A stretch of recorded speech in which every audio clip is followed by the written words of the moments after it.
What if I told you that the father of all gods once held his newborn child in his massive hands, opened his jaw wide, and swallowed the infant whole while it was still screaming? What if I told you this wasn't a one-time act of madness, but a deliberate, calculated ritual that he repeated 5 times?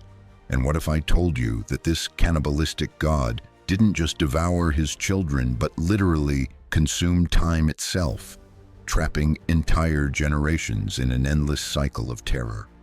This is the story of Kronos, the titan who became so obsessed with power that he ate his own offspring alive. But the truth behind this myth is far darker than you've ever been told. Welcome back to the channel where we dive deep into the most disturbing corners of world mythology. I'm your host, and today we're traveling back to ancient Greece, long before Zeus ruled Olympus, to uncover the horrifying reign of Kronos, the god who literally devoured time itself. You think you know this story? Think again. Because what you're about to discover will change everything you thought you knew about Greek mythology, time, and the price of absolute power.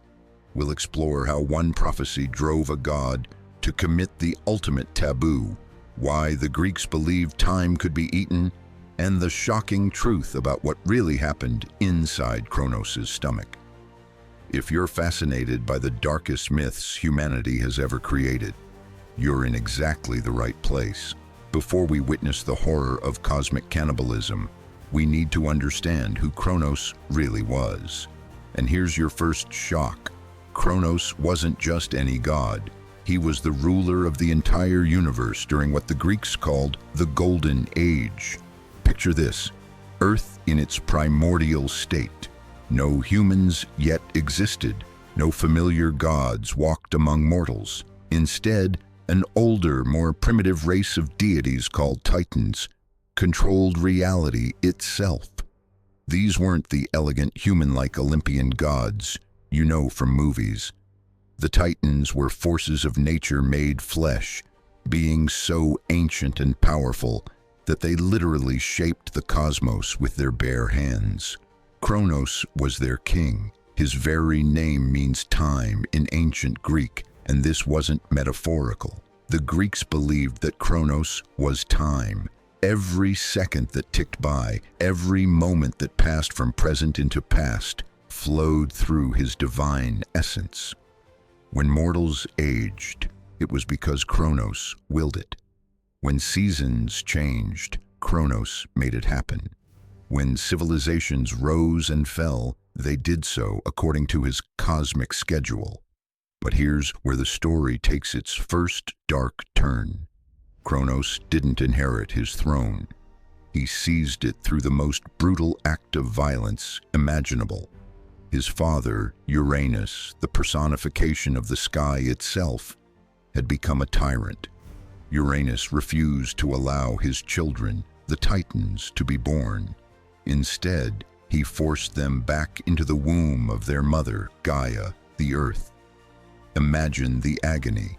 Fully formed gods, desperate to exist, trapped forever in darkness. Gaia, driven mad by this eternal pregnancy, crafted a weapon from her own substance, an adamantine sickle, forged from the hardest material in existence. She begged her children to free themselves and their siblings. Only Kronos had the courage to act. When Uranus descended to mate with Gaia, Kronos was waiting. Hidden in the shadows between earth and sky, he raised the sickle high, and in one swift, merciless stroke, he castrated his own father, severing Uranus from his power forever. The blood that fell from this wound didn't just stain the earth. It gave birth to new forms of life, the Furies, goddesses of vengeance, and the giants, beings of pure destructive force. From the severed genitals themselves thrown into the sea arose Aphrodite, goddess of love born from an act of ultimate violence. This is crucial to understand. Kronos' reign began with patricide, and in that moment, as Uranus fell screaming into the void, he spoke a prophecy that would drive Kronos to commit acts of horror that still shock us today. "As you have overthrown me," Uranus gasped with his dying breath, "so shall one of your own children overthrow you." Those words burned themselves into Kronos' divine consciousness like a brand. From that moment forward, every decision he made, every act he committed, would be driven by one desperate, all-consuming fear that his own child would destroy him, just as he had destroyed his father. But Kronos was now the master of time itself. Surely, he thought, he could prevent this prophecy from coming true. Surely he could control fate itself. He was wrong, and his attempt to cheat destiny would lead to the most disturbing act of cannibalism in all mythology. The Golden Age had begun. Under Kronos' rule, the world experienced unprecedented peace and prosperity. Mortals lived without war, without want, without the need to work. The earth provided everything freely. Death came only from old age, gentle and natural. It was, by all accounts, paradise. But paradise had a secret, and that secret lived in the heart of Kronos' palace, where the Lord of Time faced a dilemma that would have driven any being insane. Kronos had taken Rhea as his wife, his own sister, as was common among the Titans. Rhea was the goddess of motherhood, fertility, and the wild mountain places. She was beautiful beyond mortal comprehension and desired children with every fiber of her divine being. But Kronos knew the prophecy. One of his children would destroy him. So when Rhea announced her first pregnancy, Kronos made a decision that still echoes through the darkest corners of human consciousness. He would eat his children the moment they were born. Think about this for a moment. We're not talking about a quick, merciful death. We're not even talking about traditional infanticide, horrible as that would be. This was something far worse. Kronos planned to swallow his newborn children whole, alive, and keep them imprisoned forever in his divine stomach. Why? Because as the god of time, Kronos understood something terrible. If he killed his children outright, they would die and potentially be reborn. But if he swallowed them alive, they would exist in a state between life and death, trapped forever in temporal suspension within his body. The first birth arrived. Rhea, in the agony of divine childbirth, brought forth a daughter, Hestia, who would have become goddess of the hearth and home. The infant's first cries echoed through the palace halls. Those cries lasted exactly 30 seconds. Kronos entered the birthing chamber, his massive frame filling the doorway. Rhea, weakened from labor, could only watch in horror as her husband approached their newborn daughter. Without a word, without hesitation, Kronos picked up the infant Hestia, and then he unhinged his jaw. The Greeks who told this story wanted their listeners to understand the full horror of what happened next. Kronos' mouth opened impossibly wide, revealing not teeth, but an infinite void that led directly into the depths of time itself. The infant Hestia, still covered in birth fluid, still crying for her mother, disappeared into that cosmic maw. But here's the part that makes this myth truly nightmarish. Hestia didn't die.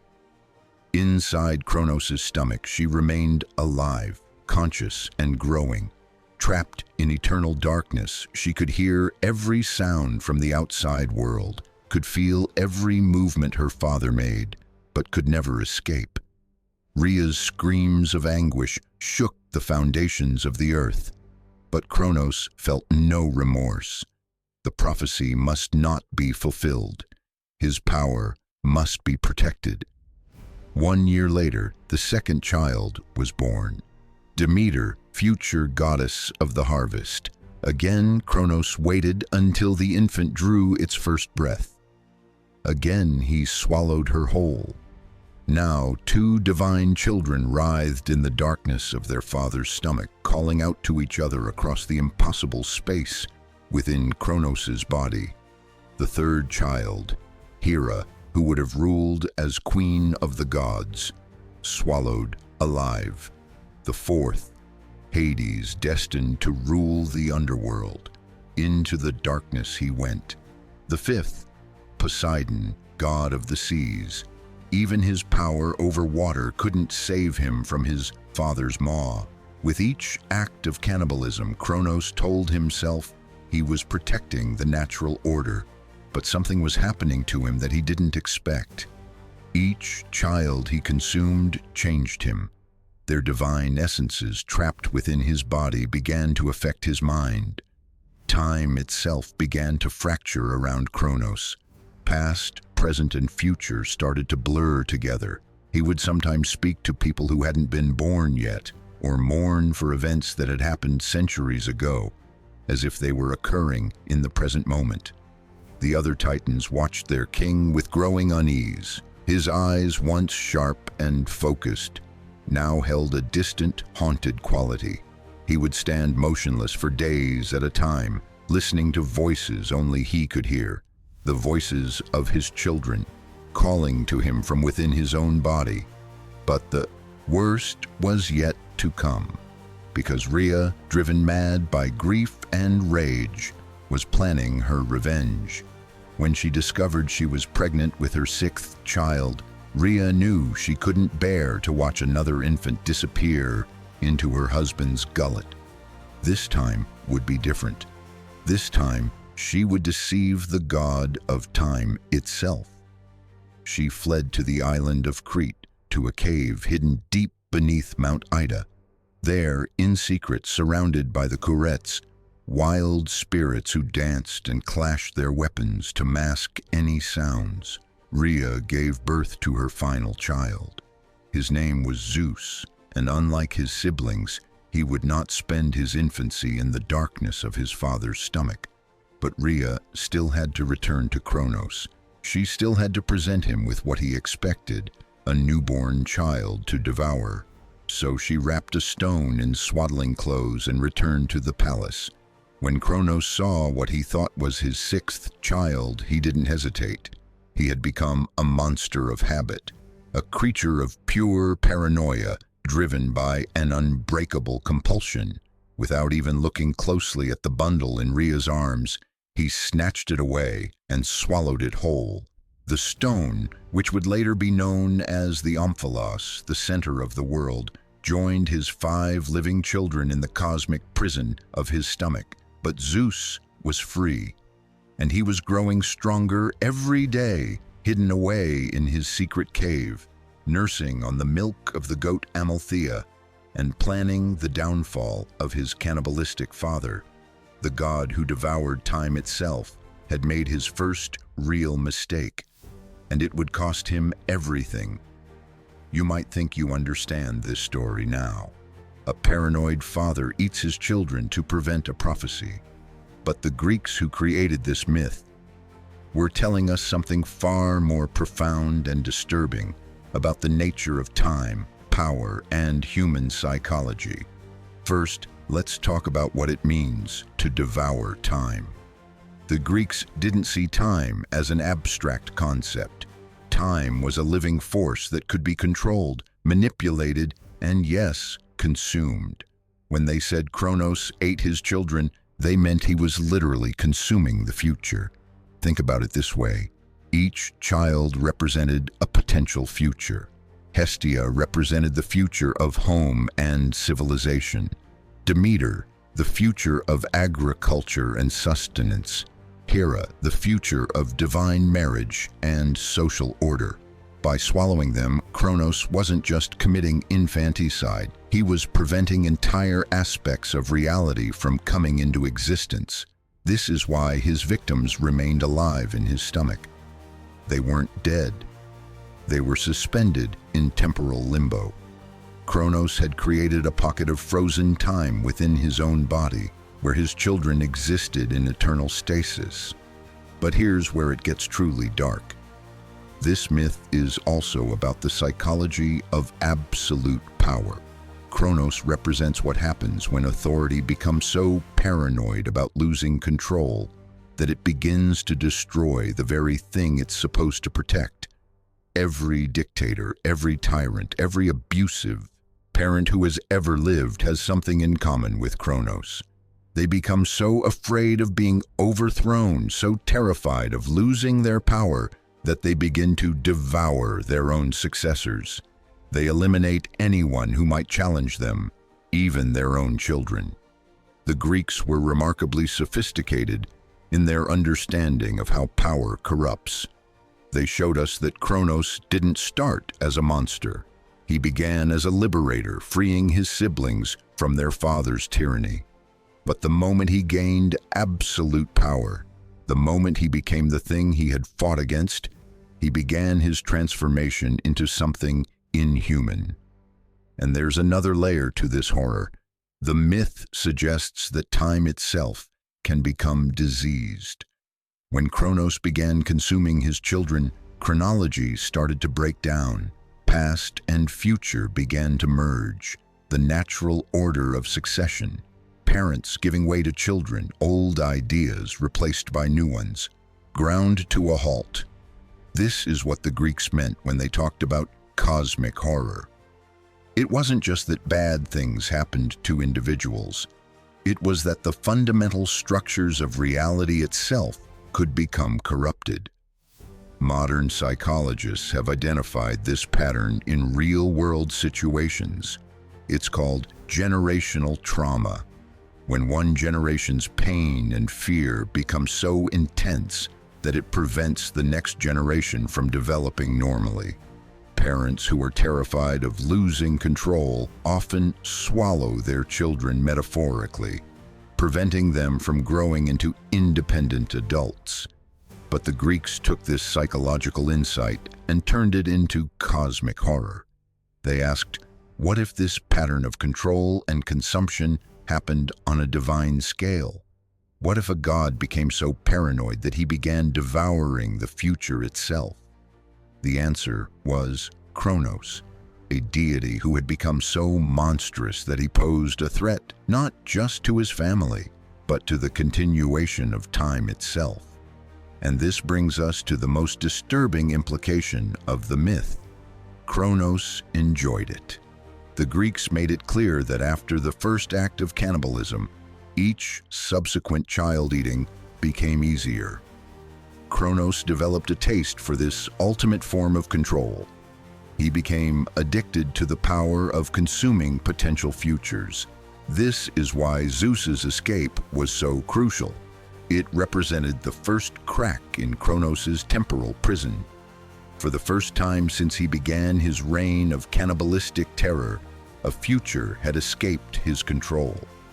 But Zeus was still just a child, hidden away in a cave.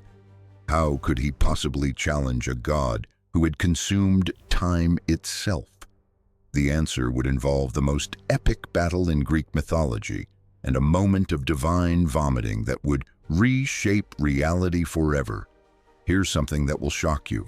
The traditional version of this myth that most people know leaves out the most disturbing details. The story you learned in school sanitized the true horror of what Zeus did to rescue his siblings. When Zeus reached adulthood, he didn't just challenge Kronos to a fair fight. He became something far more cunning and ruthless than his father had ever been. Working with the Oceanid Metis, Zeus concocted a plan so twisted that it makes Kronos's cannibalism look almost merciful. Zeus disguised himself as a cupbearer and served Kronos a drink laced with a powerful emetic, a substance that would cause violent, uncontrollable vomiting. But this wasn't ordinary poison. It was a divine compound that would force Kronos to regurgitate everything he had consumed in reverse order of consumption. When Kronos drank the potion, the effects were immediate and catastrophic. His divine body convulsed as he vomited up first the stone he had swallowed, thinking it was Zeus, then Poseidon, now fully grown after years of development in his father's stomach, then Hades, then Hera, then Demeter, finally Hestia. But here's the part that ancient sources whisper about. These weren't normal births. The children emerged from their father's mouth fully conscious, having experienced every moment of their imprisonment. They had spent years, decades, aware and growing in the darkness of Kronos' stomach, listening to their father's thoughts, feeling his every emotion. They knew him better than any children had ever known a parent, and they hated him with a fury that could reshape reality. Recent archaeological discoveries have revealed versions of this myth that are far more explicit about what the children experienced during their imprisonment. They describe Hestia as the firstborn, serving as a kind of guide for her younger siblings in the darkness. They tell of how the children could communicate with each other across the impossible space of their father's digestive system. Most disturbing of all, some versions suggest that the children began to develop powers while imprisoned, powers specifically designed to counter their father's abilities. They had been marinating in divine essence for decades, and it had changed them. When they emerged, they weren't just angry. They were perfectly adapted to destroy the god who had tried to unmake them. And here's the final twist that modern scholars have uncovered. Kronos had been experiencing prophetic dreams throughout his reign. Dreams where he saw his children escape and overthrow him. But instead of seeing these as warnings to change his behavior, he interpreted them as confirmation that he needed to be even more controlling, even more paranoid. The god of time had become trapped in a temporal paradox of his own creation. His fear of the future had created the exact future he feared. The story of Kronos isn't just ancient mythology. It's a warning that echoes across every generation, every family, every power structure that has ever existed. It shows us what happens when fear of change becomes so intense that we begin to devour the very future we're trying to protect. It reveals how absolute power doesn't just corrupt, it creates monsters who consume their own legacy. But perhaps most importantly, it reminds us that time itself is not a neutral force. Time can be weaponized, manipulated, and yes, even devoured by those who refuse to accept the natural order of succession. The Greeks understood something that we're only beginning to grasp, that the most dangerous tyrants are not those who rule through force, but those who rule through the manipulation of time itself. They control not just what happens, but when it happens, and whether it happens at all. Kronos may be a myth, but his hunger lives on in every authority figure who refuses to step aside, every parent who cannot let their children grow up, every leader who would rather destroy the future than lose control of it. The God who devoured time itself is still with us. The question is, will you recognize him when he opens his mouth? If this story has changed how you think about time, power, and control, leave a comment below. What modern examples of Kronos-like behavior have you witnessed? And if you want to explore more myths that reveal the darkest truths about human nature, subscribe and hit that notification bell, because the ancient world has more horrors to reveal, and we're just getting started.